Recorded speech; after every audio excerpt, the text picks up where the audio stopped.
I wish I could move. Hi, good afternoon. Good afternoon, everyone. I'm Deji Brathwaite, Digital Marketing Officer at Carbon Export Development Agency. Apologies for having my camera off today, but I'm having an issue with it. So unfortunately, you can't see me today. But on behalf of Carbon Export and its partners, it gives me the greatest pleasure to welcome you to the fourth and final session in our exciting digital marketing for fashion business series, How to Be Export Ready. For those of you who don't know much about Carbon Export, we're a trade and investment promotion agency, and we support regional firms both in the product and service sectors along their export journey. We're funded by the European Union, and we're currently operating under the 11th ECF. This allows us to implement a number of programs and initiatives, such as what we're doing here today: capacity building sessions, training, export promotion activities, virtual trade shows, and grant funding, which includes our direct support grants program, which is launching shortly. So if you don't currently follow us on any digital channels, I would suggest that you do. We're on Facebook, Instagram, Twitter, LinkedIn, and of course, we have our email. So, I want to make sure that you're getting all the information that will help you along your journey in a timely and a relevant fashion. So please make sure and follow us. Without much further ado, I'd like to introduce Tamia. I've sat in on a number of these sessions with Tamia, and I found that, she presents some really actionable, great practical information. So I'll invite you to really sit in and listen to what she's doing, and hopefully you get some great takeaways from today's session. Over to you, Tamia. Let me just make you presenter. There you go. Wow, blow me up. Hi, morning. Morning from Jamaica. So today we're going to talk about being export ready, and just the little things that as a small business we sometimes overlook, and then at the end of the day we're charged for them. So we want to go through that today. I own Stush Marketing. And we're a digital marketing agency out of Jamaica. And these are some of our clients. We do work for the government, for Nestle, Pepsi, UN Women, Flow, of course, Caribbean Export. And we believe in a 360 marketing approach. We don't just do photography or videos. We also do the e-zine, maybe the strategy, the search engine optimization. But you want to know what's best for you and what are the parts that you need for your business that would best get you across. So a big thing about selling is creating awesome content and telling good stories. And if you weren't in some of the past webinars, we spoke about how to use your phone to create all of these things in the beautiful islands that you live, because you have such a great background, such a great place, It's so easy now with the power of the cell phone, and because the camera on the cell phone has been so improved and they're great apps. And all of this is important to drive traffic to get that sale. Of course, at the end, you go in the back end and you look at who came to your page, what age group, what were the comments, how many shares. And then in little steps, as you see what content is better, you can try and strive towards doing more of that, than doing whatever you want. So now we're going to go into why we want to be export ready. So finding your target. It's very important that you figure out who you're selling the end product to.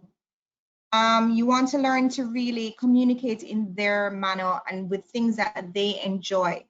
So if it's a woman who's buying your product, you want to be able to communicate things that you think you can partner with, and things that will make it better for them to come to your store. Know the age group of who you're catering to. Are you catering to somebody over 28? If they're over 28, then they're not going to be on Instagram. They're probably on Facebook. If it's under 28, maybe it's more Instagram. Not to say other people of that age aren't on Instagram, but the majority of where your target group would be. Make sure you take very good detailed information. When people WhatsApp you, save their names to your to your WhatsApp phone, your business phone, because then when you post on your WhatsApp live, all these people can see what you're posting for free. So you want to really utilize these free platforms and communicate in the right way. You want to figure out what do they like as an occupation, because yeah, you might be selling sandals and you constantly putting up sandals, sandals, sandals, but then maybe it's that they like going to the beach. So maybe it's sandals at the beach, but the sandal is in the bottom left part of your photograph, and you kind of put being at the beach, a beach day. So now that person is encouraged to look at that scenery because that's what they like, but your sandal is also there. Also learn to have a certain level of values. What values do your customers have? When you speak to them, what manner should you speak to them in? These things are very, very important. So values, interest. Also, what is the cost of your product? When this is the cost of the product, who is likely to buy it? So don't waste money targeting at different groups that possibly can't afford your product, or maybe groups that wouldn't find your product interesting.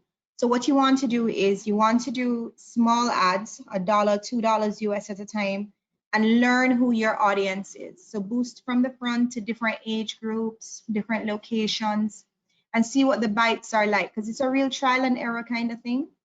Also, the back end is very important. So when you're going to put these words in the back end, which they call SEO, search engine optimization, very overwhelming. That's what it sounds like, but it's so easy in that it's just the words to get the people to your website. So maybe you sell t-shirts, but the word t-shirt is really expensive. What I would do is probably buy popular t-shirts like Guy Harvey, Hanes. I'd buy those other brands that are popular. So when people are searching for them, I automatically come up as well. So you want to find all these little tricks and tips that can get you there on that shoestring budget, you know. You also want to engage with the social media users. I spend 10 to 20 minutes a day, and I go and like, comment, and share on different platforms of different people who commented in the last 24 hours or liked my stuff. No, once you go and comment in their platform or comment to them, you come up in their feed. So can you imagine if they have 100 friends and there were 10 people and you typed on those 10 pages, each of those people's 100 friends get to see your product. And that again is free. So you want to learn to really communicate efficiently to get to the next level, right? Now, today, a big thing we're going to talk about is shipping. Very nose bleeding. I have been there. So apparently all these shipping people have these great fun facts. They're actually boxes that cost a lot less and bags that are a lot less, but they don't tell you readily. You have to go and ask them, hey, what is you'll ask them the cheapest shipping solution, but you need to ask them what are their box rates, what are the box sizes, and what are the best rates. I learned this one time actually when I was in the US. I went to LA to buy accessories, and I was shipping them down to Florida to then come to Jamaica. We all know how that routine goes, and also fabric.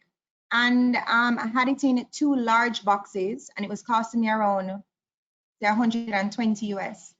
And then the guy at the desk now, he was like, oh, 120 US. And then I spoke to another person who ships, and she's like, no, ask them for the 12 by 12 cube box. And when I asked for the box, the shipping dropped to about $45. So apparently you need to go and you need to request what is the cheapest shipping rates, how do you take it? Sometimes they don't even take boxes. I remember when DHL used to come and pick up from my store, they had a discount bag rate that I used to use because, you know, that was a discounted rate. But that now makes you have to present your dress or your accessories in a bag. So now that's a whole different logistics of how you're going to make that cute in that DHL bag and it don't squash up and look like hell by when it reached.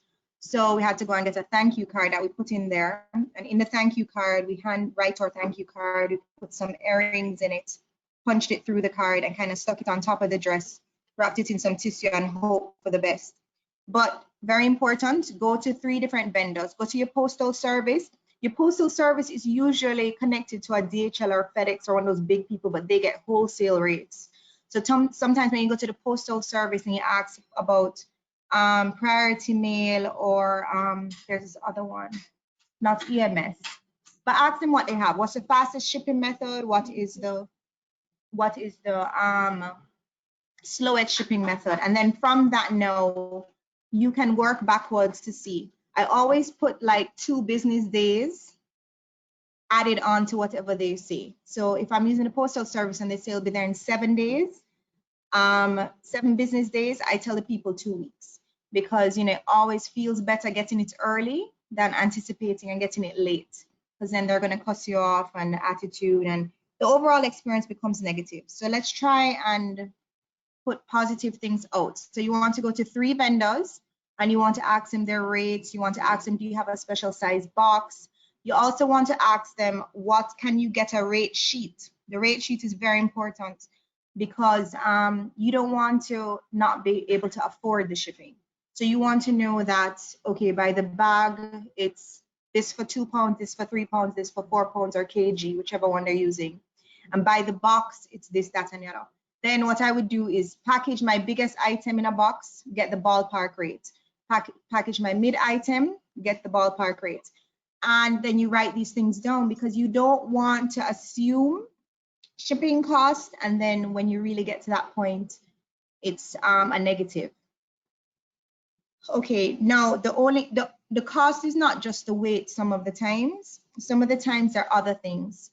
There might be, I remember shipping to Trinidad from Jamaica by air, and there was a fuel servicing charge on the bill. You know, that was kind of wow to me, because I just thought that once they weigh and tell you fee, that's what it was when you go to one of those bigger carriers, but apparently not. When they're billing you afterwards, they have all these different calculated fees that can go onto it. So you want to ask them the total cost. You want them to email you, very important, email you that total cost, because it's their word to yours once that bill comes, if you have an account with them. So please, please, please ask them. Very important to email you the amount. Then you have to figure out logistics. Are you shipping a container? Are you shipping a box? How are you shipping? As things get heavier, you want to go by water, of course. So when you guys are in your 1,000 stages and shipping 100 items, 200 items, you want to think about shipping by water, because it's just so much cheaper. When you're shipping by air, weight is a big factor, but then time is a little better. I don't know if you know how the boats work, but I found that out strangely the other day. So the boats leave from Miami and they come down, and they come from the Greater Antilles, and then they come down the curve, Puerto Rico, and come right down.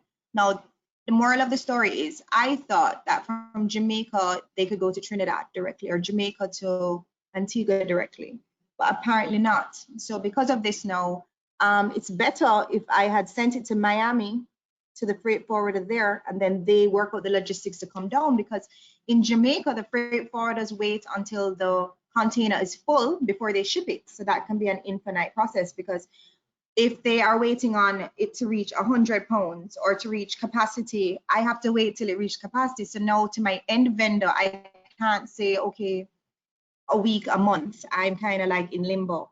So sometimes you really have to work out. And of course, shipping to the US is sometimes a lot cheaper.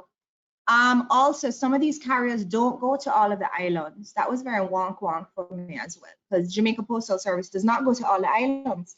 And no, so I had to go on my website and make sure that I never set any ads to any of these islands, because I couldn't figure out the logistics parts. That was kind of heart-wrenching as well.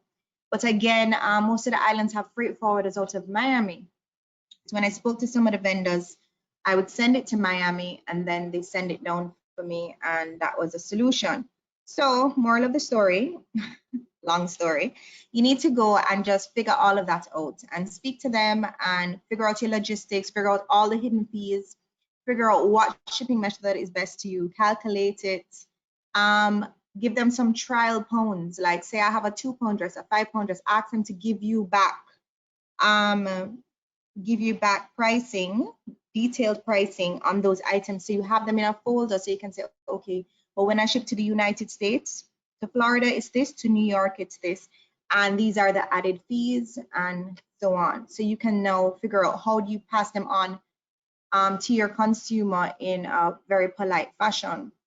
Now, last November, this was really bad. Last November, all shipping rates went up for me in Jamaica. And it was very depressing for me because the year before I did so well online. I sold so many dresses and it was like $20 in shipping.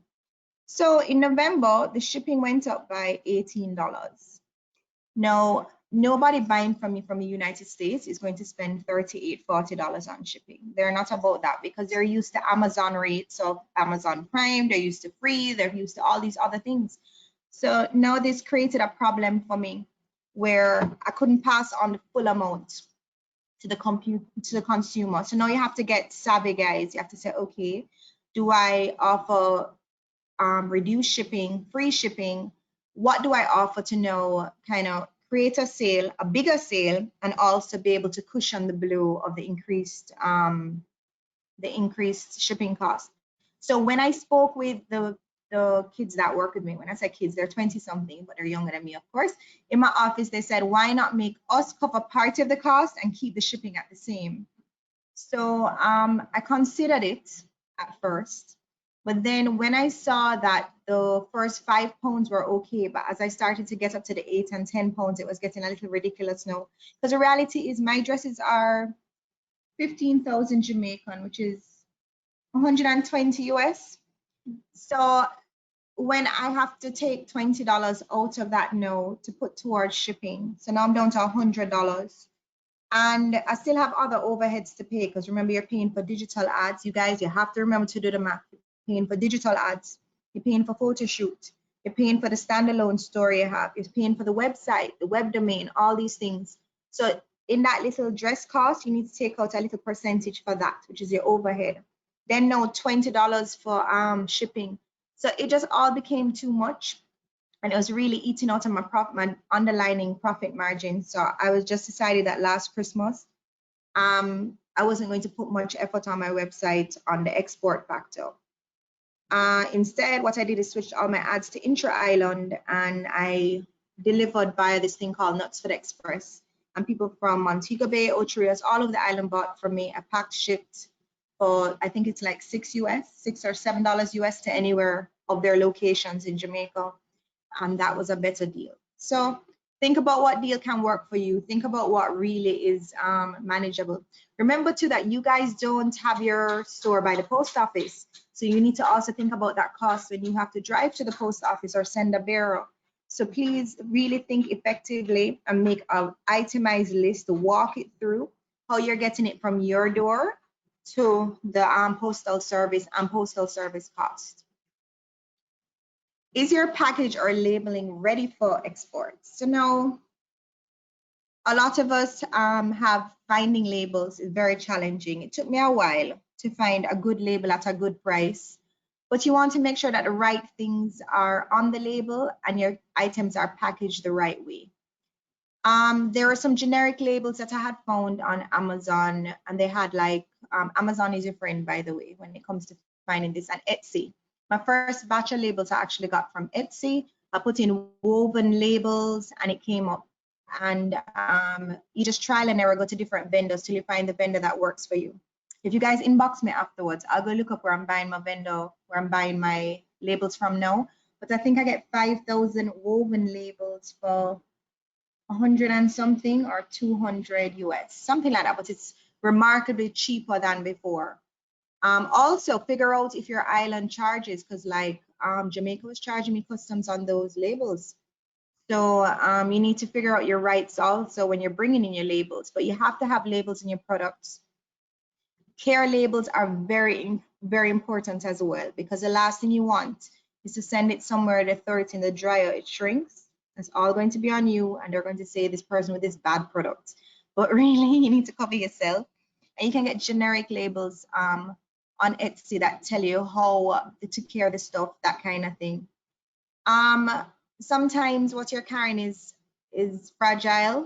You need to make sure that whatever you need to wrap it in, however you need to get it there, it gets there, especially accessories. Accessories can be very strenuous because the slightest bounce and stuff can really be detrimental, and the person has paid for this 100% product, so it can't be walking in with a stone or something missing. So you want to make sure that you cross these areas. No, all hell fails and you don't have enough money to buy your tags.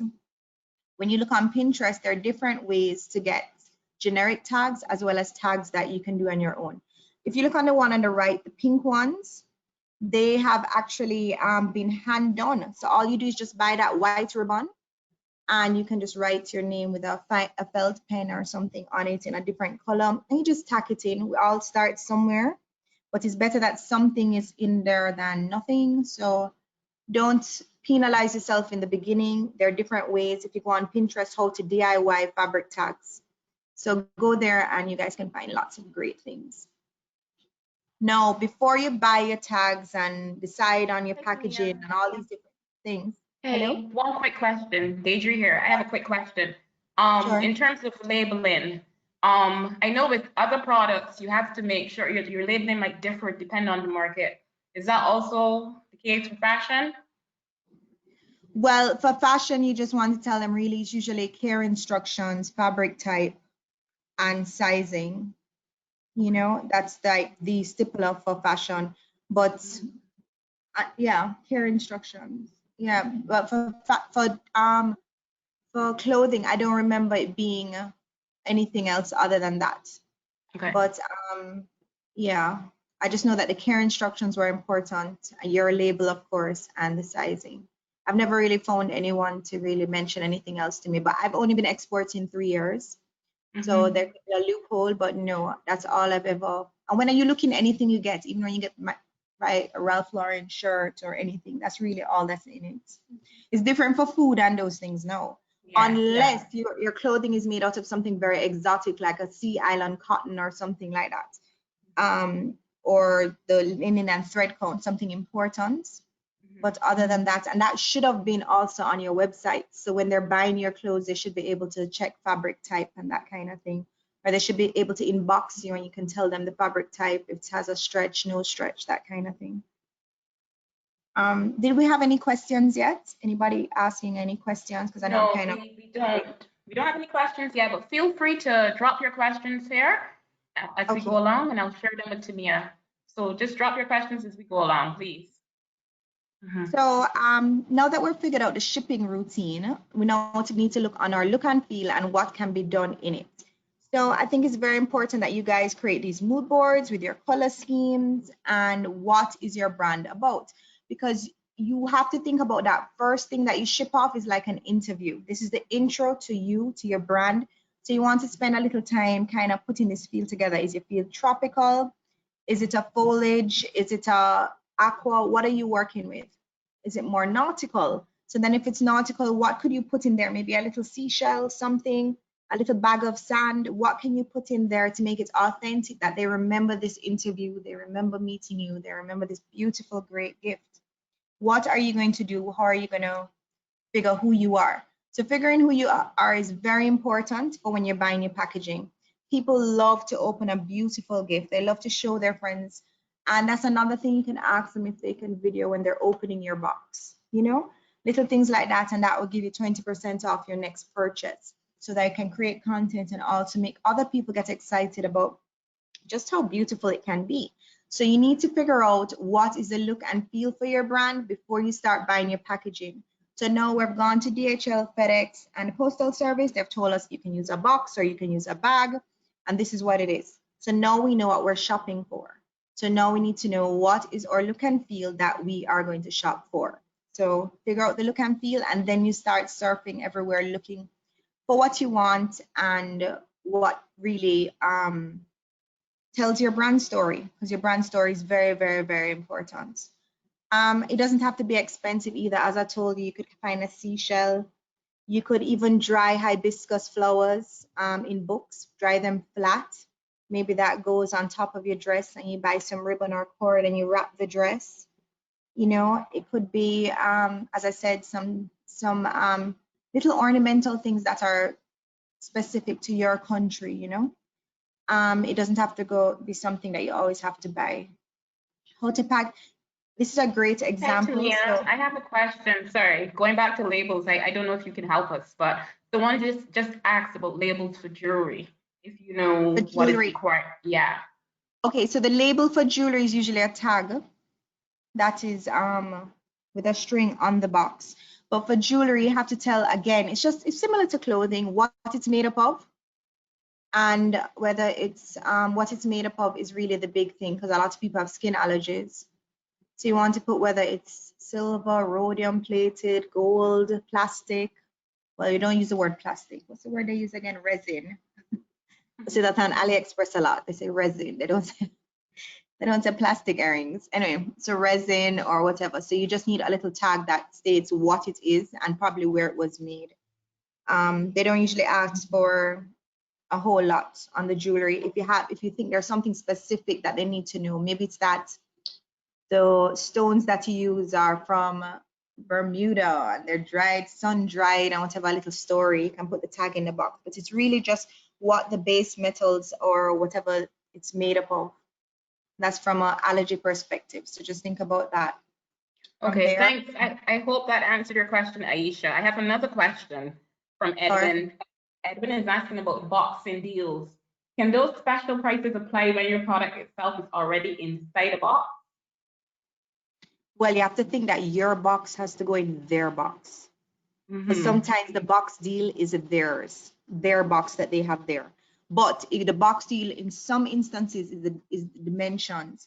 But ideally, can your box take the battle?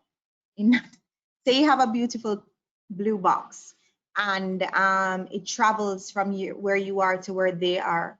Will it scuff properly? Will it, you have to think about the end result of when it arrives at the doorstep as well. So I would put your beautiful box into their box. I wouldn't be trying to chance my box to take the battering, It may not arrive beautiful, but just ask them what their dimensions are and if they have a box. But I usually put a tough brown box on the outside and then I put my beautification and everything inside. Did that answer him, you think? Does that answer your question, Edwin, or do you need?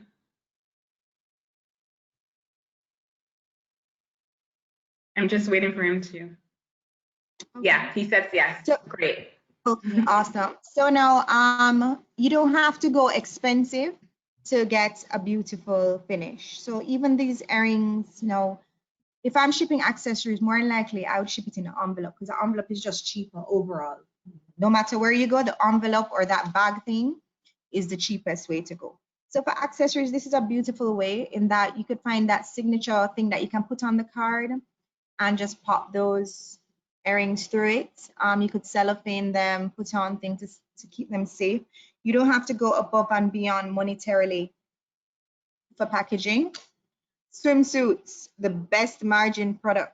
A swimsuit weighs nothing. It can squash into the smallest bag ever. This is a real deal breaker in that when you ship a dress and then you ship a swimsuit, you really understand where the money is. So it's maybe getting a nice Ziploc bag or you even sewing a very small bag that you can just slide that little swimsuit into.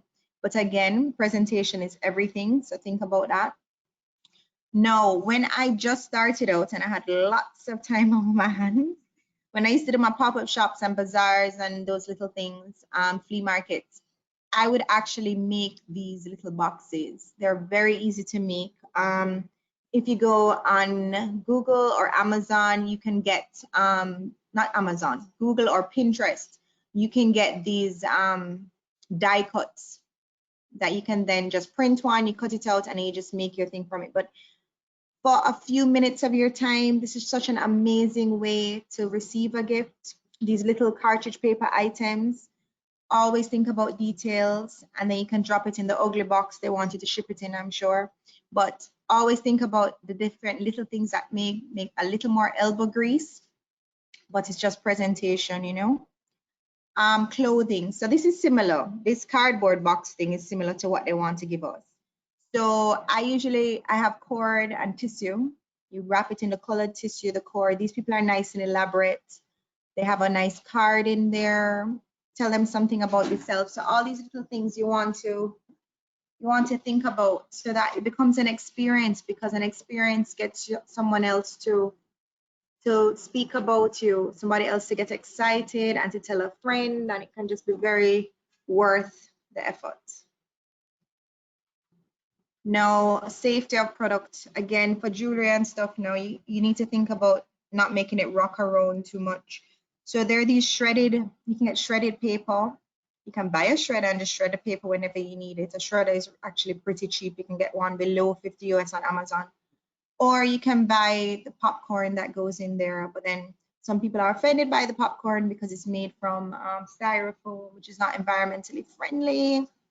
So maybe we should just shred the paper. But think about that so that you don't have your items rocking around too much and, you know, probability of it being able to be damaged. Aha, beautiful Amazon. So Amazon has these bags, and the bags on the inside have the bubble wrap. Very, very good. So they have the flat ones, they have the bright ones. They even have, there's also a vendor on Google, if you guys get back to me after this, I'll try and find them, that they'll print your name on the bag. So for jewelry, this is an awesome, awesome, awesome option. And it's light, it's super, super light. So it's not creating more cost for you.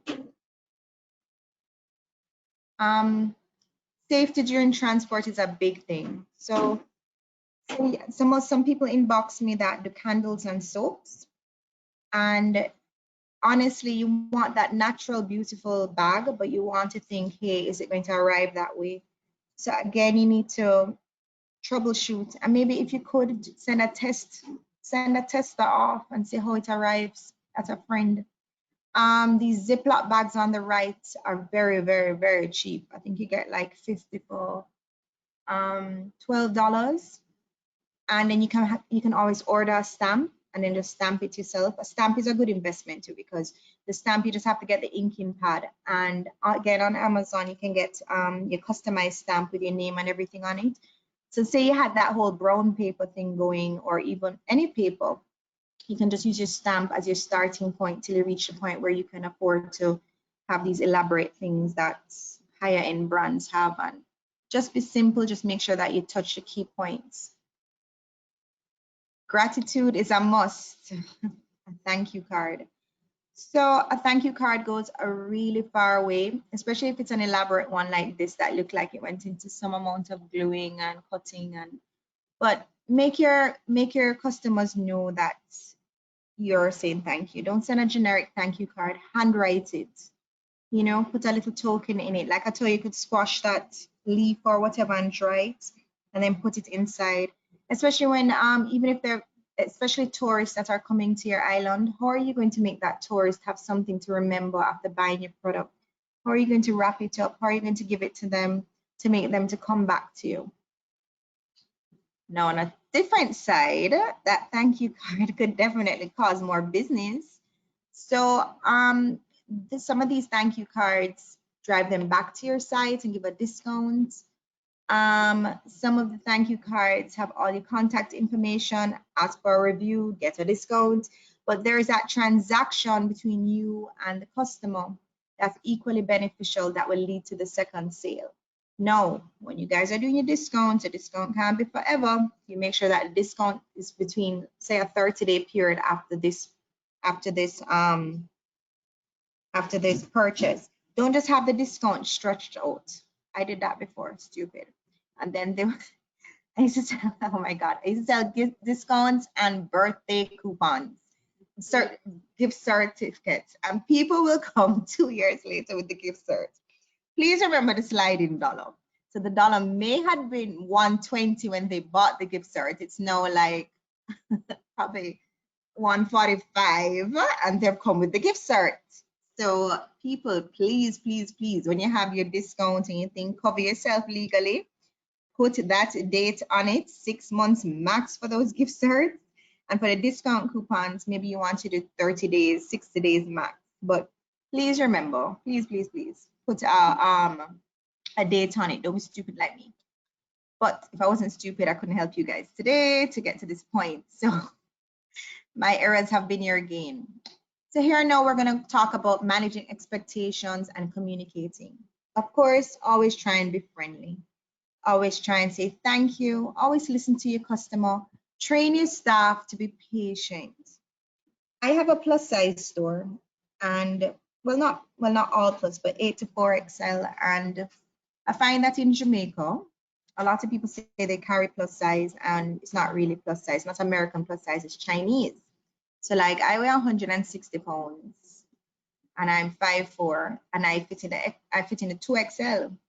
So they go to these stores, they're trying these things, they get aggravated. So by when they reach my little store now, it's a really bad attitude, negativity, and it's really hard. They're telling me how ugly my clothes are, how this, how that. And it's just very, a lot some days. But you have to teach your staff, you have to breathe, you have to communicate with them, you have to coerce them, you have to make them know that it's fine. A lot of them have body issues. You have to tell them, hey, what is the issue? Do you like your arms out? Do you not like your arms out? Communicate. But you may think this is normal for you, but you have to teach your staff to communicate. Train your staff. As people come through the door, you must greet them with a salutation. They don't just come through the door and you look at them. It's like good morning or good afternoon. But this creates your overall brand feel. Ask for feedback. Feedback can be very tough sometimes. So after the person has bought the dress and worn it or whatever, a couple of weeks later, call them back. Maybe it was for a birthday. I actually sell a lot of birthday dresses for these big photo shoots they're having now. I think it's a COVID thing. Call them back, ask them how the photo shoot went, ask them if the dress was okay, ask them if they could share some photographs with you, But you have to aim for consistency. You can't do it sometimes. You can't try and create a checklist so that communication is great. No, when you tell the person on your website, yes, the last class, some people were saying that they do their products to order. And how do you deal with this? But on Etsy, I notice a lot of people say 2 weeks before shipping, 14 days before leaving our factory, stuff like that. So there are soft ways to communicate it. No, if it takes you 7 days to make the product, you want to set 10 just in case, or 8 just in case, put on a little time. And then if they said you'll be there in 3 days, you want to add a 2 days again. Again, it's much better to have it come early than if people perceive it as being late. Because when it's late, some people are unforgivable. And remember, you're competing with Amazon that has that shipping thing, that's 2-day shipping, 1-day shipping, so they're used to this very well organized shipping solution, which we're not privy to out here. So you want to kind of really sit down and calculate backwards. Also, maybe some of your things you can make a quarter of the way. Maybe it's that you can make some of the parts and have it down so that your assembly time could be shorter as well. So look at these things to make yourself efficient. Now, saying all goes well and you guys have a great product and you don't want to put up your website, you want to sell on these websites. So I went to Amazon and I was going to put my dresses there. No, my dress was $120. Amazon said they needed $38 out of each dress sale. Because Amazon is like having a mall. So when you put your stuff there, you have to pay for the space. So I said to myself, have I reached a stage where I can manage to take out $38? Now, this is before the shipping, my dear. This is just the Amazon cost. This is not the cost for having an Amazon account. I had to pay $100 and something to get the Amazon account, set it up. And so you really need to manage what space is good for you, right? Don't over project sometimes, because at the end of the day, have you reached a stage where you can manage that loss, Third-party sellers. So there's Amazon, who is number one. However, you need a social security number and a US bank account. Do you have that? If you have that, Amazon is a win for you. If you can manage the percentages that they charge, that's a win for you. But again, if you can't, it's cool. There are other ways. eBay is good. eBay has PayPal, which kind of covers you and covers the other person, so that can work. Etsy is great because Etsy has a lot of craft vendors who are passionate about custom stuff. And I find that the people who buy from Etsy want that little artisan product. They're not going to cost because a few threads were on it, or, not that I'm telling you to send it out with the threads, but they're a little more flexible because they know who they're supporting and what they're buying. So you need to find out what place is best for you. Fulfillment. Now, remember we said about the fulfillment issue. So Amazon has Amazon Prime, as well as you can ship by yourself. Amazon Prime, now, when you take up space in their warehouse, If you don't ship anything during that period, you still have to pay for a certain amount of warehouse space. So is Amazon Prime for you? Fulfillment. What is your fulfillment thing? How are you going to do it? Amazon does have a high traffic volume platform, but is your product in high demand? That's another thing. As artisans, you guys really have to put on your thinking caps these days. Don't just make things because you like them. Make it because you know that there's a demand for it. So do a little survey, figure out, maybe you like to crochet. I have a friend who crochets. So you know that maybe September in Jamaica, they have a lot of babies, a lot of babies. That's a baby month. That's from everybody in Christmas. Maybe for that month you crochet baby things and market baby things because it's a high month. It's actually, I think, high month throughout a lot of the globe. So maybe marketing those items at that time for crochet would be better than a swimsuit, you know? But really think about what you're presenting, when you're presenting it, who you're presenting to. Is there a demand? Don't just keep making things, you know? You want to get that money back in. eBay is a little more manageable, but you have to meet the business requirements for the PayPal to collect the payments. Some of us are in high fraud islands where it's very challenging to get a PayPal account. Some of us aren't, but of course you start, you go, you apply, see what it's like, you know, but at least here you can pack and ship, you know, and you can then, so the person doesn't have to know that the product isn't made right away. You can always say that it takes up to 7 business days to get the product, but you know, 5 of those you're making it. So on eBay, you can kind of twist up the truth a bit and get away with it. Etsy, again, I told you, amazing. Etsy, however, though, the transaction fees on Etsy are high, kind of similar to Amazon. So you have to know that your product has enough volume in it that can allow for that. Very important, guys. Please always check out these back-end costs and really take the time your business deserves it and calculate and find what's best for you. Because the last thing you want to do is set up an Etsy store. You click through, do everything. And then when you get your first check from your first sale, you're getting upset. Etsy ads don't cost a lot either. Etsy ads are lower, but the transaction fees are pretty high in comparison to product. It could be 25, 30%, you know, go and check it out. The great thing about this world is, and this whole thing of digital and COVID, is that you can reach many people to walk through your stores, but you have to communicate effectively. Every time you post something, you need to put all your contact information under the post. Even if you're going to write something cute and funny, no problem. But underneath that post, you want to make sure that you put all your contact information, your phone, your email, you know, Instagram, Facebook handles, website. So that person can then choose what platform they like and they communicate with you. But reality is you're in an amazing time where everybody was forced to be computer literate during COVID, and digital ads cost a few cents. So you can choose whether you want to put it in front of somebody who is married with 3 children, not with 3 children, married, has children, engaged, over 22, in a corporate job, in a 5-mile vicinity, in a 2-mile vicinity, in 3 countries. So you can get in front of whoever you want. You just have to make that initial startup for it.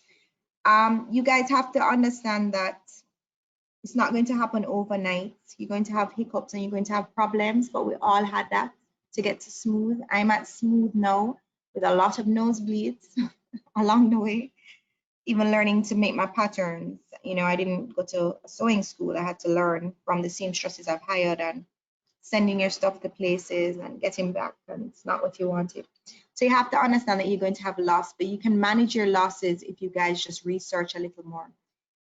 Just like the shipping, just research and carry a trial box to their office. If you know you're a hands-on person, go to their office with trial box. Let them wait and thing and give you a printout, but have that in stone and, you know, start your journey. Does anyone have any questions?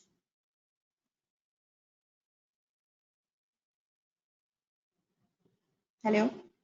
Hi, Sorry, Tamia. Yes, I have a question. Someone wants to know if you know anything about Shopify, about using Shopify. Shopify. Mm-hmm. Shopify. Is that, let me check what platform my website is on. I think it's on Shopify. Hold on. Let me ask somebody from my office. Yes, it is Shopify.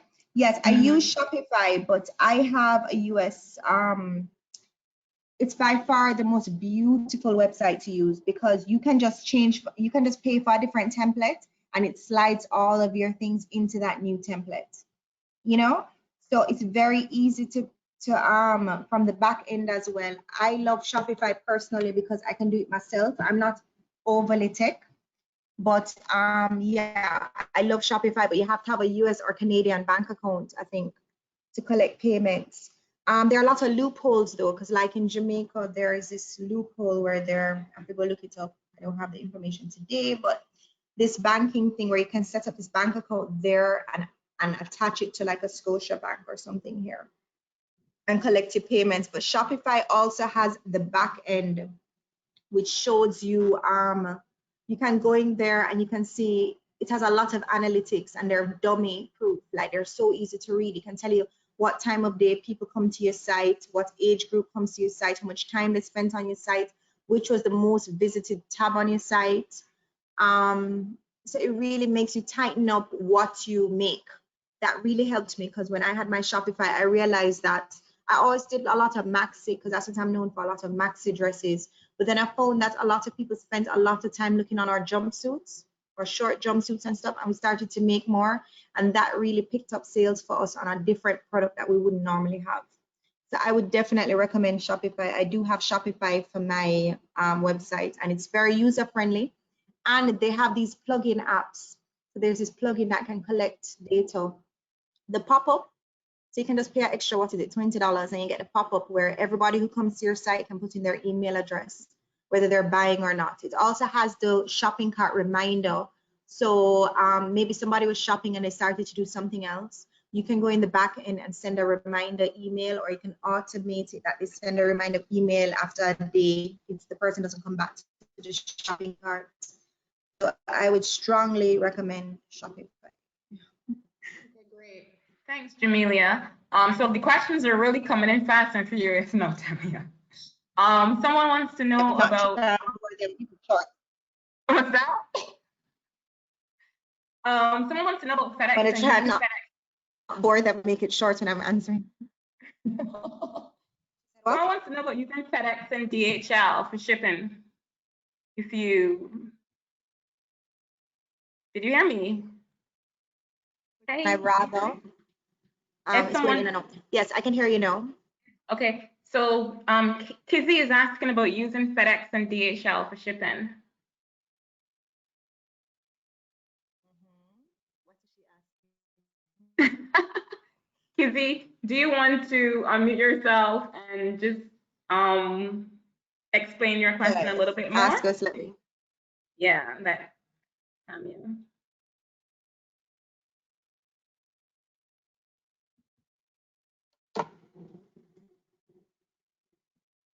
Kizzy, are you?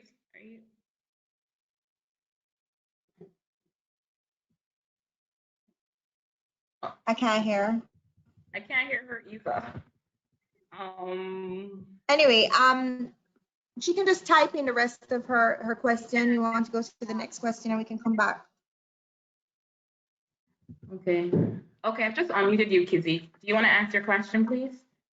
Hi, good day. The question was, I know she was speaking about the local postal service, but it was like to get her experience in using, in addition to the local post office, probably, because sometimes when they use Amazon, they would use I think it's USPS, which is the local, and then sometimes they might send it some other mail. I'm not sure. Just her experience. If the same thing applies in terms of getting the rate sheet as she spoke about with the local. You're really breaking up now at the end. Yeah. Oh man. Hello? Yes, we can hear you Yes. again. Okay. Yes, we can hear you Um, again. okay, the question was, she was speaking about the local postal using the local postal service, right? So the question, in addition to the local post, because remember she said to get three, that you should get three Quotes. vendors, to source three vendors. So Mhm. if you would go to like FedEx and DHL also in addition to the local postal service and get the same rate sheet in terms of the cost to um to ship boxes and the specials and things like that. Okay. Yes, I would go to FedEx and DHL and the postal service. It just matters that in Jamaica or post or UPS, but USPS, but or postal service, their vendor seems to be DHL. So, but guess what? The postal service will get a higher, a lower volume rate because they'd ship more than you in your small store. So sometimes it suits you to go with them, but you need to check per territory what the rates are, and they fluctuate. So DHL won't have the same rate as FedEx at the same time most of the time. So you just have to check and see, which one suits you. Does that answer her question? Yeah, I think that answers your question, right, PZ? I think it does. Yes, it does. So Thank you. yeah, great, Thank thanks. you. So Jamie wants to know if you know any platforms that he can use to learn to sew, or she, sorry, can use to learn to sew professionally. What is she sewing? What are you sewing, Jamie? You say like a name, Jamie, Jamie, Jamie, Jamie. Let me just try to unmute Jamie, or she can just tell me quickly. Jamie Curry, there she is. Yeah, Jamie, go ahead and unmute yourself, please, and tell us what you're sewing. Okay, so I'm sewing dresses, jumpsuits, basically clothing items. Have you mastered the pattern making? No, mm-mm. Well, the first thing you need to do is make sure you can master the pattern making. So what I would do is there are beautiful patterns online, or you can go the back route of just getting a jumpsuit in each size. When you're starting out, I don't believe in numbers. I like to buy letters. So I'd buy like a small, a medium, a large, a extra large, and a good fitting jumpsuit. Then I'd break that down and use that as my pattern. So first of all, you need to have a good pattern. Then on the jumpsuit, you're going to see the allowance for stitching because normally you put on like a 1/2 inch on each side to serge and to stitch. So you need to master the pattern first of all, because if you have a bad pattern, no matter how great it is, so it's going to fit really badly. Then on YouTube, they have different vendors that show you how to sew. You need to know the type of machines and stuff you're using as well. Is it a stitch and serge? Is it a straight stitch? What are you using? Maybe you can't afford a serger, so you look up this thing called a French seam, where you kind of fold the garment and roll it and then do a straight stitch so your edges are fine. But you need to know what machine you have, and then you can look through YouTube and figure out what are the capabilities of your machine. Are you going to zigzag stitch it and then so, but the first place to start is to make sure you have a good pattern before you sew it, because no matter what, if it's not cut well, it's not going to fit well, and you're going to think, I didn't sew well, I didn't sew well. It's not that you didn't sew well, it's that it wasn't cut well, so you don't confuse it. But YouTube has a lot of those, lots of tutorials. Did that answer you? Okay. Yes, it does. If you don't mind my asking another question, it's gonna be brief. Can I use, how every company has their own boxes, right? So FedEx, USPS, all those, they have their own shipping boxes for you to ship. Would it be cheaper to use their boxes or buy your own boxes to ship? Of course, girl, you use their boxes. You'd have to ask. You use their boxes, but now you have to figure out, how do you package your thing in such a way? Is it tissue? Is it that you make your own little drawstring bag, put a bow on it? So of course, using their boxes is better. And some of them won't take your box, by the way. Please make sure to know that. So before you go and buy all these elaborate boxes thinking you're going to ship and think they may not take it. But I would definitely use the time to look up what they're willing to take, and then look up nice creative solutions. You have lots of scraps when you sew, you know. So can you imagine if you can use those scraps now to become your packaging tool? Maybe make ribbons out of them and just sew it and then put it in the box with a little envelope. I would definitely start by using their box instead of mine, because that's a real saving, you know. I hope that helps. Okay, great. It does. Okay, so yeah, thanks, Jamie, for your questions. So we're on to Roy now. Roy, I'm just going to unmute you, and you can go ahead. Anybody who isn't speaking, please remember to remute yourself so we don't get so much feedback. Roy, you Yeah, have a question about label stickers. Go ahead. yes. Hi, this is Roy. Tamia, thanks. It's a great presentation. Also, the one from Tuesday. I liked it. I like your feedback and the way you. Thank you very much, Roy. Tell them to hire me again. Remember at the beginning, Tamia, I said you provide actionable, practical tips all the way. I like that. I really do. Thank you very much.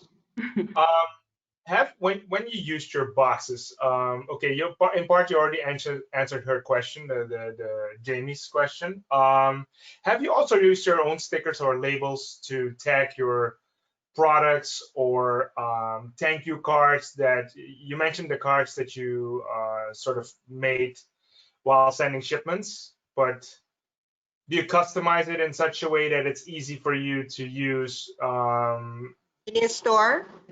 Yeah, or when shipping? Yes, of course. You can. I try to make everything dual purpose, even my clothes. So if I sell you a kimono, the kimono must can go to the beach. It must can go with a jeans and a top or a mini dress. I'm very into multi-purpose usage of items after I've spent those good US dollars. So yes, I agree with having it multi-purpose. So you want to say, okay, maybe in your store you have a standard tag that you put your price on. Maybe one side is thanking the person for coming to your store or thanking the person for being a part of your experience. You just have to word it creatively and it can really work out. And then on the other side, no, you put whatever information you need to, but dual purpose is always very good because you don't know how much shipping versus how much in store you're going to do. So I would definitely recommend just spending a little more time to figure out a dual purpose tag, dual purpose packaging too, so that you're not spending money twice. Okay. Did that answer? Yeah, that answered it. And then see what's available in your territory. Is it brown paper? Is it wrapping paper? Is it cheesecloth? What is available? What's cheap? Right. Okay. And a second part of my question is, you mentioned negotiating a shipping price in the beginning with a shipper, right? Get fixed prices if possible. Yes. How have you gone about that to ensure? I have beautiful ladies at my store. I just one of these lunch times, we just go there and each person go with a different size box, and we just wait in line and they price out our box. Yep, because I don't want no hiccup. So in the beginning, that's what I did. I actually made my little sister do it. She went and she took the boxes there and thing, because sometimes you have a scale at your house and the scale at your house is not matching with the scale of DHL. So it's very important that you wait at your house. And that was another thing. My sister came up with this idea because we have a scale at actually, you know, the regular weight scale for you that you step on. So she said, let's just step on the scale before, then hold the box, then see what it is. It was not very, I shouldn't have listened to her, but it was not accurate according to DHL when we went to DHL. So it's very important that you measure with their measuring tool, because it's not like you wouldn't want a customer to send you their measurements and you met the dress. You'd want to measure them yourself. So you go to DHL and you carry 3 packages and you ask them to give you the estimated rates and you put what you're expecting to put it in. And like I said, a small, a medium, a large. And you get back the printout from them and you keep that printout and just know that it's subject to change, you know, if rates go up. But that would be the most accurate. And put a $2 or $3 on it on your website just in case, you know, there's fluctuation. Right. That's one of the things that I noticed in like Shopify. You can also put fixed shipping rates depending on box sizes and things you want to use. But it's kind of tricky because you have to make sure indeed that you don't lose on the prices that you set there for yourself. Right. So like, in the shipping, I always put a little wiggle room. Yeah, like you just said, keep Because you a can't low have the margin. inconsistent price of your item online and in store to that. So yes, in store for me is a little cheaper because the US dollar jumps up and down, right? So we don't really Right. want, but it can be dramatically different. However, you could tag on to the shipping because the shipping you don't offer in the store. So to the customer, that comes across a little more transparent. Right. Okay. Yeah. Appreciate that. Thanks for explaining. Good luck. And you're great looking. Any- Awesome. Thank you very much, sir. I'm here speaking and I just realized my microphone is on mute. Okay, so Lana Dean has a question. I've unmuted you, Lana Dean. You can go ahead and ask your question. Can they say the islands they're from and stuff before they start speaking so we can have a, I'd love to Yeah. know where they're from. Tell us where you're from, please, Lana Dean. Hi, I'm from St. Lucia. Welcome. I actually design and sew swimwear. Is my question is on sizing. Like I've always made swimwear like just cut it out without doing any specific size. I would do the fitting on myself and do adjustments. But when it comes to sizing, I'm not too sure how to come up with a standard size because I have had customers asking me for small, medium, large. If you have a small or large, but I've only made just that one specific style in that. Well, I would Well, not say a size because I how, am not even sure what size it is. I understand, but that's a beginning. It took me 4 years, no joke, 4 years to come up with my sizing chart. And in those 4 years, I was so stupid because all I needed to do is go on New York and Company, who has a multi-million-dollar store, and find their sizing chart. Because the women who buy from New York and Company are US size, which was the same for my dress sizes, you know. So for 4 years, I was in the dark making the clothes awkward. And then voila, New York and Company.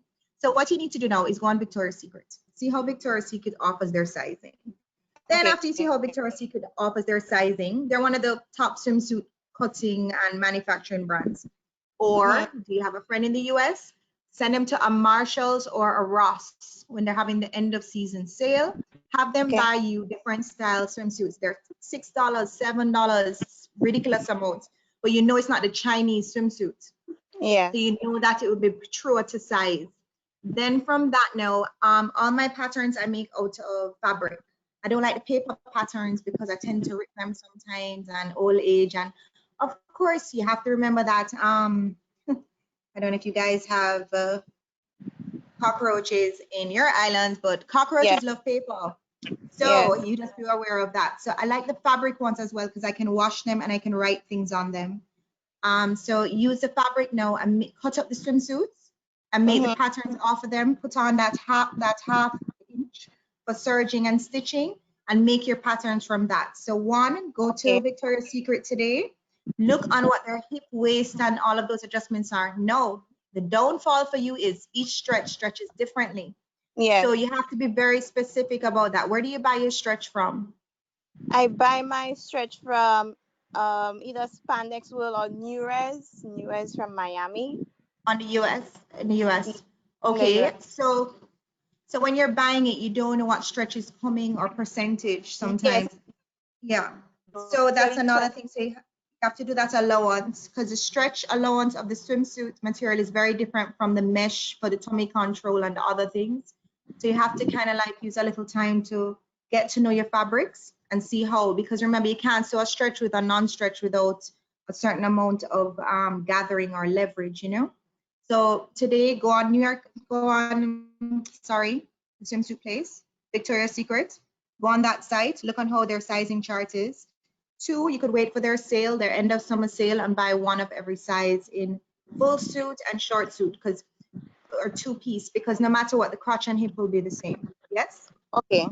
Okay, makes sense. Okay. And then no, you don't, these people have spent millions, girl, just piggyback. Go over there.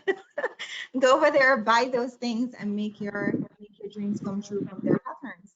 and then you just fix it accordingly and tweak it accordingly, but you're not starting from ground zero.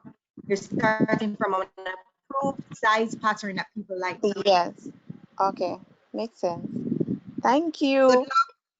Thank you very much. Thanks. Okay, someone wants to ask, they don't want to speak, but they want to know, how do you value your garments when you're shipping an order or a package to a friend to maintain product production if it is lost or damaged, but still not be overcharged on duty? That person is asking back ways. What do you put on your receipt? Is that what they're asking? I think that's what. Well, it matters the territory, because I remember shipping a dress to London and I put the receipt in there for the Jamaican money, and girl, they were trying to charge it in pounds, the duty. So you really have to know what you're doing. I don't know if you've ever noticed when you get stuff from EMS, China, and AliExpress, and those, a little thank you and happy birthday card comes in it, but no receipt. So I feel like they're doing that to not have to respond to customs. So you have to just figure out what works best. I don't usually pay insurance on my clothes. I'm not telling you guys to follow me, by the way. But I don't, because sometimes if I'm to pay insurance on each garment, it makes better sense when you look on your base cost to just replace the garment for them, honestly. You can ask if that answered her questions by chance. Well, no, she wants to speak, so let me see if I can unmute her, Janelle, and Okay. see if that has answered her question. You've made it easy for her. Janelle, you're Can you hear me? Yes, we can hear you, Janelle. Tell us where Okay, you're from. I'm from Barbados. Oh, hey. So, hi, I'm a Hey, fashion I love designer as Barbados. well as a fashion student. So Okay. I'll explain my situation. Because of COVID, I came back home to Barbados because I was studying in Trinidad.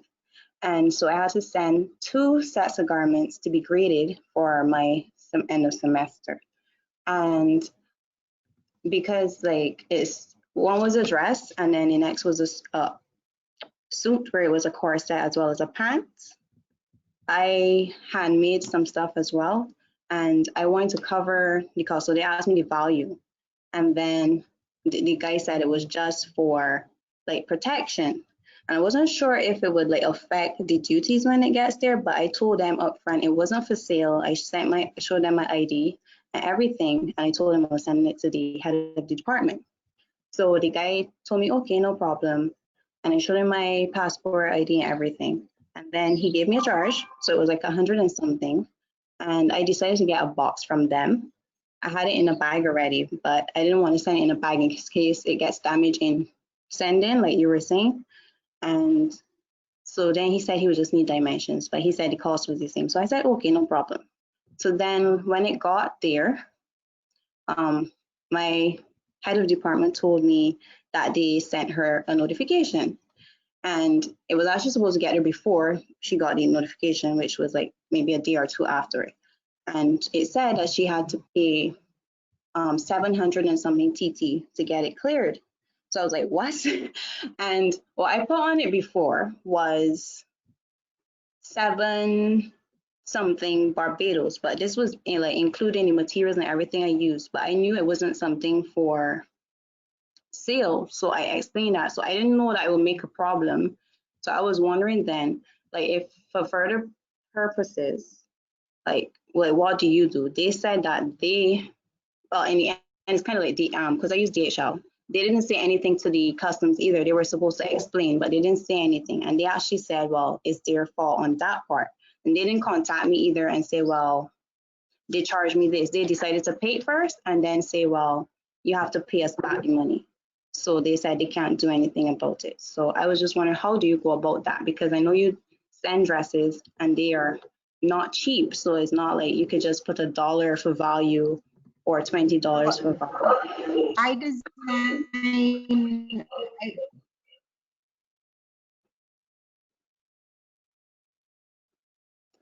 I think you're breaking up. but design uniforms for some companies, and we get them cut and stuff in I design uniform sometimes for some companies. And when they're sending us the trial set from India, you'll notice they use the scissors and put a big chop in the back of the shirts and stuff. And then on the label, it says sample, right?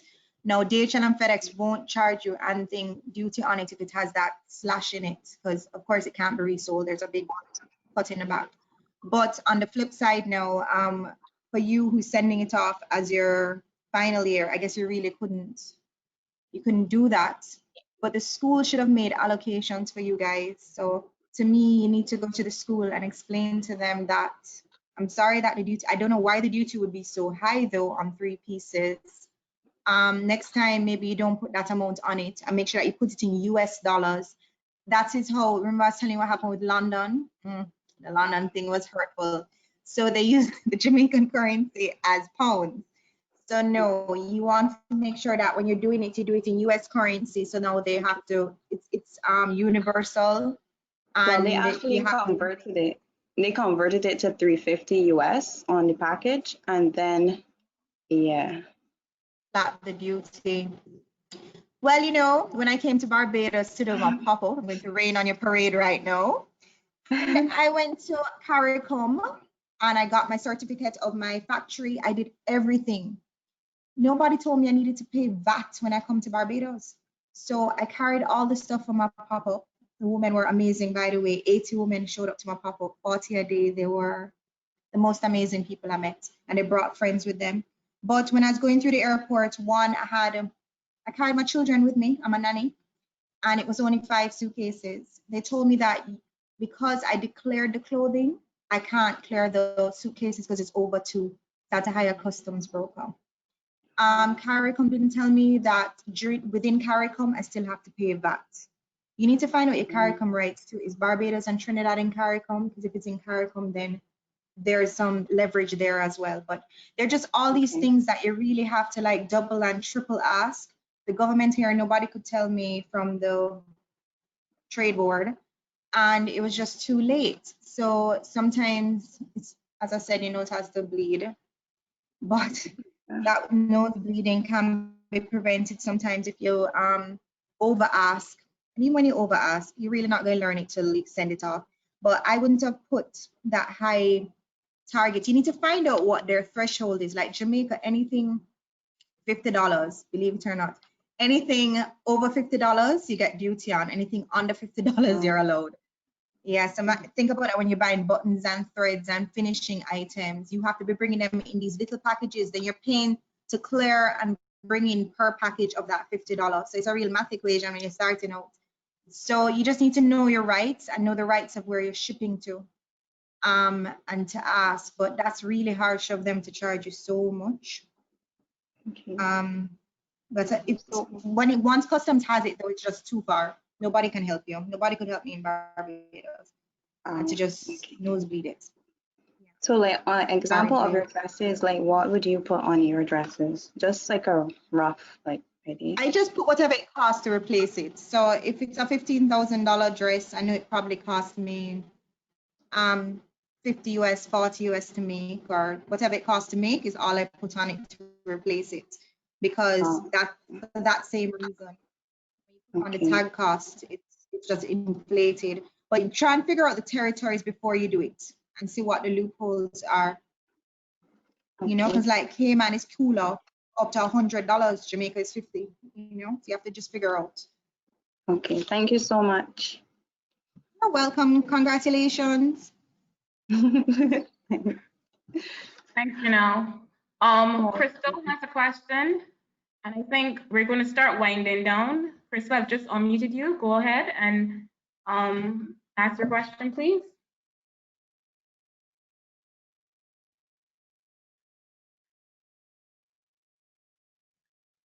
Are you still there, Crystal?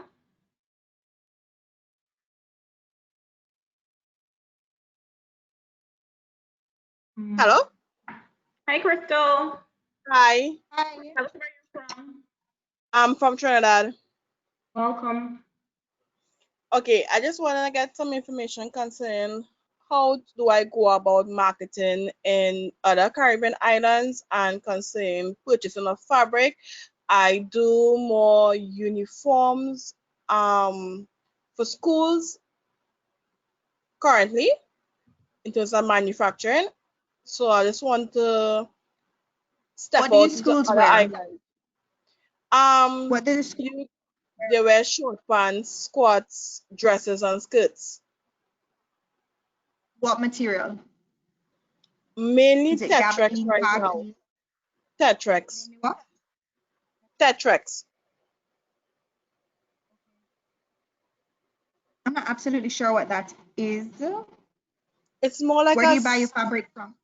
right now in Trinidad, and you got a couple of other clothing fabric stores, Eufy's and Miguel Moses. But because of the market, I would want to purchase my own material for myself. I'm going to let you into this big secret now. So there's this huge fashion and fabric family in Jamaica. They're called the Azars. They own LP Azar, and I've been to all the islands, and they're a quarter the price of the islands. And they purchase from China, India, Pakistan, all over the place. But because of the volume they're purchasing at, their bargaining rate is pretty good. What's the If name of the you company? LP Azar, and they own all the Pablo's stores. So they're like they're the biggest fabric company here. I actually have friends from Trinidad that have come here, and they come with their suitcases, pack their suitcases, they do fashion clothes, and they buy from here, as well as the people here who will shop with them on the phone via WhatsApp, and they pack the stuff and ship it down. But please remember, the shipping in the Caribbean, it's according to when the container is ready to come back down. But Yeah, I know. if you email me photographs of your fabrics, so I better know what it is, I can find out if it's available. It's very easy to market in the islands because it's cheap. So what you need to do is make sure that you have a good sizing chart. Sizing chart is very important. And then use Instagram and Facebook, more Facebook than Instagram. And you can market to all the islands very easily, very, very easily. And then of course, price points. You want to figure out what the price point is like in the other islands so that you're competitive. And time turnaround, because is it that you sew to order or are they on the shelves, you know? Very, very important. How are you presenting it? Are you presenting it on models? Are you presenting it on a mannequin?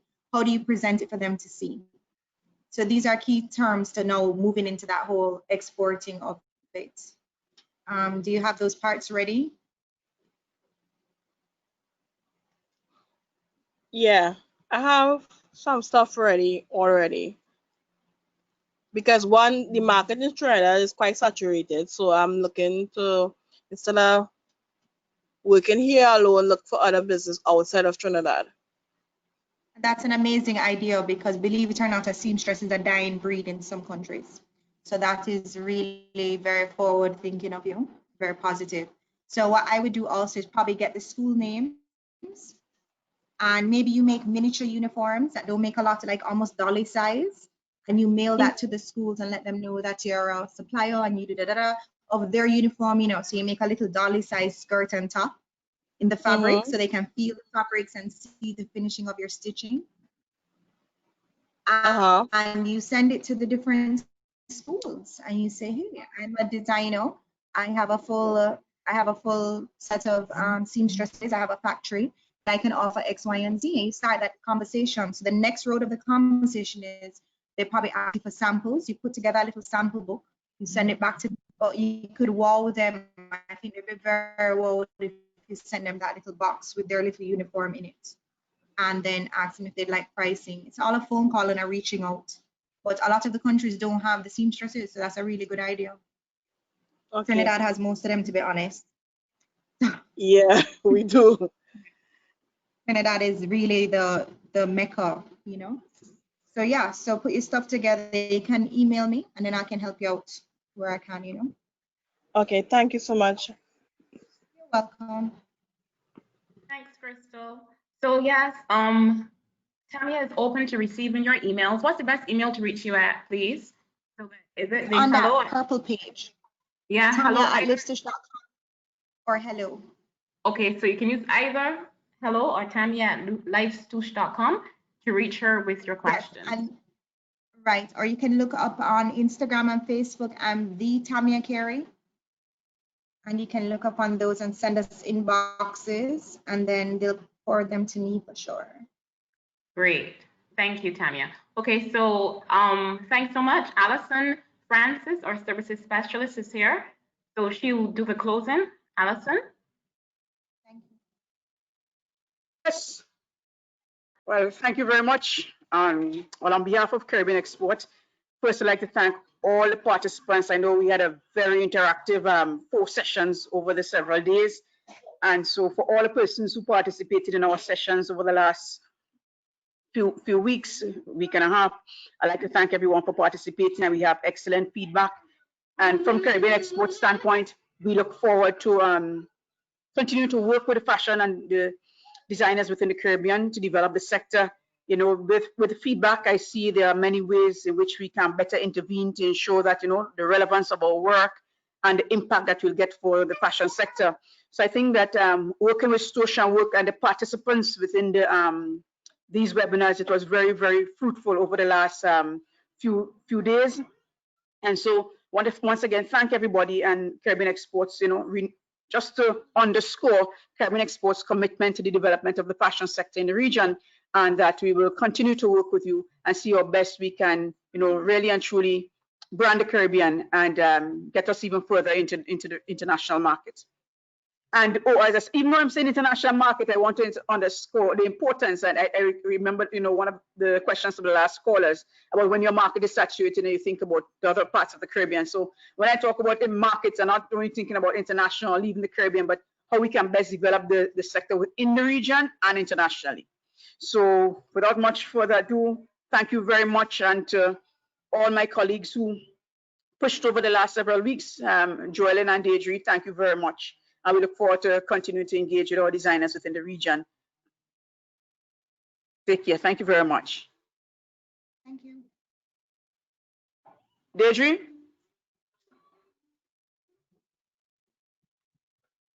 Deidre? Sorry, I was muted. Thank you, Allison. Thank you, would have told everybody all about Caribbean Export. That would have been the beginning, so I don't need to reiterate it. But you know, our importance, etc. Yes, I did a little bit at the beginning, Allison. I did. Okay, great. So okay, thanks. Great. And remember to tell them about the hub where they can go. The designers, Joellen told them the last class, where we can send in our photographs and bios to you. There's Joellen. She'll speak for herself. She'll speak for herself. There you go. I just thought I'd make a quick appearance because I wasn't able to join today due to another engagement. But as you quite rightly said, we've got the Caribbean Fashion Showroom, which is our online space, isn't that right, Alison, where we're looking to highlight the designers in the Caribbean region. So yeah. And look forward, as I said, you know, we're going to utilize information. It's not just about doing this and we drop it here. We continue to engage with the designers. So we are developing further webinars. We are developing further accelerators and to work with the designers. So look out for us on Caribbean Export to see how we can further assist you as as you grow and as you develop. Yeah. Thanks, so Alison. Thanks a lot for that. Yes. Yeah, thank you. So as I said, just make sure you follow us on social media, subscribe to our email list, just so as Alison said and Joellen said, you know about all the initiatives and programs that we're doing, and you get the information in a timely fashion so you can apply for whatever is going on. Thanks again, guys, for joining us this evening, and everyone have a great rest of your day. Bye. And stay safe, everyone. Stay safe. All the best. Bye-bye. Bye, everybody. Bye.